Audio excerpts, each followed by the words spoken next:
स्वागत है मेरे चैनल एसएस विद प्रिंसर में। तो पिछले वीडियो में हम लोगों ने देखा था कि स्वर्ण वर्ण क्या होता है। तो आज इस वीडियो में हम व्यंजन वर्ण के बारे में कुछ टॉपिक क्लियर करेंगे और जो क्लास 10th के लिए बहुत जरूरी होता है। तो चलिए इस वीडियो को स्टार्ट करते हैं। तब तक के लिए इस चैनल को सब्सक्राइब कर दीजिए। तो हमारा परिभाषा क्या कहता है व्यंजन वर्ण का, जिस वर्ण का उच्चारण स्वर्ण वर्ण की सहायता से हो उसे व्यंजन वर्ण कहते हैं।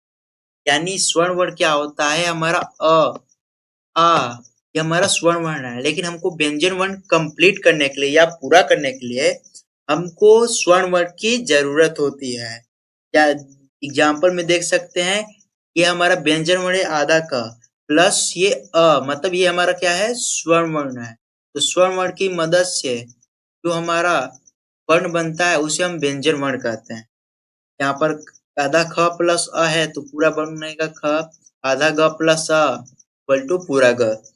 तो इसकी संख्या 33 होती है। हमारा व्यंजन वर्ण की संख्या 33 होती है क से ह तक। तो व्यंजन के प्रकार देखते हैं। तो पहला प्रकार आता है स्पर्श व्यंजन, दूसरा आता है अंतःस्थ व्यंजन, तीसरा आता है संयुक्त व्यंजन, चौथा आता है ऊष्म व्यंजन और पांचवा आता है द्विगुण व्यंजन। तो स्पर्श व्यंजन क्या होता है, जिस वर्ण का उच्चारण करते समय हमारे मुख से, मुख यानी मुख से कुछ ना कुछ भाग स्पर्श करे। स्पर्श मतलब होता है छूना। डिफिनेशन के साथ समझते हैं। यहाँ पर स्पर्श व्यंजन बोल रहा है कि वे व्यंजन वर्ण है जिनका उच्चारण करते समय जीभ मुख के विभिन्न भागों, जीभ मुख के विभिन्न मतलब अलग अलग भाग, जैसे में कंठ हो गया, तालु हो गया, हो गया, दंत हो गया और ओष्ठ हो गया, वो स्पर्श करती है। नाम से पता चल रही है यहाँ पर क्या है, स्पर्श है। तो स्पर्श करती है और हवा को पूरी तरह रोक कर छोड़ती है, उसे हम स्पर्श व्यंजन कहते हैं या वर्गीय व्यंजन। इसका दूसरा नाम भी है क्या, वर्गीय व्यंजन। ठीक, इनकी संख्या 25 होती है क से म तक। यानी हम जैसे एग्जाम्पल में हम क का उच्चारण करते हैं क, तो हमारा क का उच्चारण आ रहा है कंठ से, ख बोलेंगे, यही च बोलेंगे तो तालु से आएगा। तो ये हमारा वर्ग होता है, ये हमारा वर्ग होता है क वर्ग, च वर्ग, ट वर्ग, त वर्ग, प वर्ग, यानी 25 गो।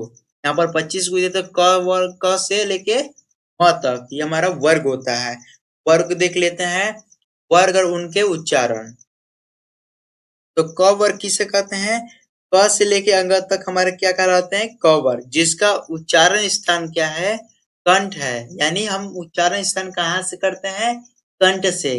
क बोलो चाहे ख बोलो, उसका उच्चारण स्थान होगा कंठ। अब देखो च वर्ग, तो च वर्ग क्या होता है, च से लेके य तक, इसका उच्चारण होता है तालु। तालु क्या होता है, जैसे जीभ का नीचे होता है जो भाग, सॉरी जीभ का जो ऊपरी भाग होता है उसे तालु बोलते हैं। ठीक, मतलब च बोलेंगे तो वो जीभ हमारा है वो तालु के पर तालु को स्पर्श करेगा।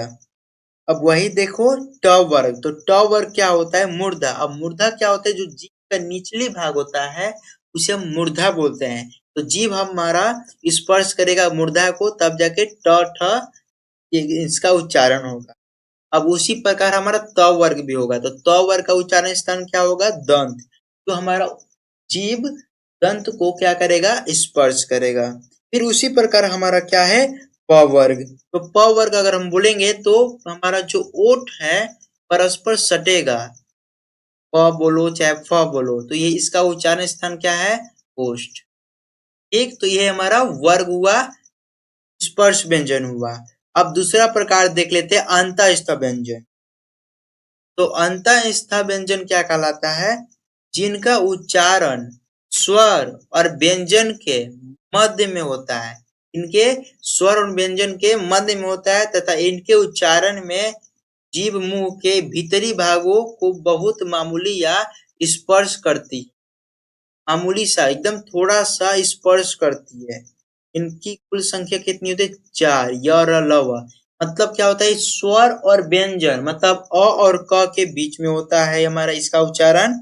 और क्या, जीभ और मुंह के, जीभ और मुंह के भीतरी भागों को मामूली सा मतलब थोड़ा सा स्पर्श स्पर्श करती है।